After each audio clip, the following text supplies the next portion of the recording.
இன்றைக்கி என்ன சமைக்கலாம் அப்படிங்கிற ஒரு ஐடியாவே இல்லாமல் தான் கிச்சனுக்குள்ளே வந்தேன். நேற்று ஈவினிங் தான் தெரிஞ்சுது பசங்களுக்கு இன்றைக்கி ஸ்கூல் இருக்குது அப்படின்னு.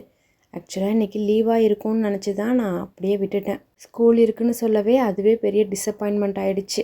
அதனால் காலையில் இருக்கிற வெஜிடபிள்ஸ் வச்சு சமைச்சிக்கலான்னு சொல்லிட்டு எதுவுமே பிளான் பண்ணவே இல்லை.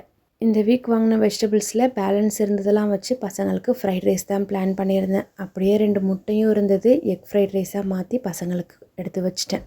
சைடிஷ்க்கு பேபிகார்ன் இருந்தது. அதை அப்படியே 65 மாதிரி ரெடி பண்ணி சைடிஷ்க்கு பேக் பண்ணிட்டோன்னா சூப்பராக சாப்பிட்ருவாங்க.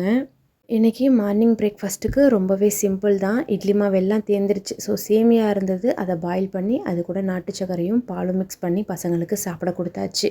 மார்னிங் ஸ்நாக்ஸுக்கு ஸ்வீட் கார்ன் இருந்தது. அதை அப்படியே பாயில் பண்ணி உதுத்து பட்டர், பெப்பர், சால்ட் எல்லாம் சேர்த்து பசங்களுக்கு ஸ்நாக்ஸும் ரெடி பண்ணியாச்சு.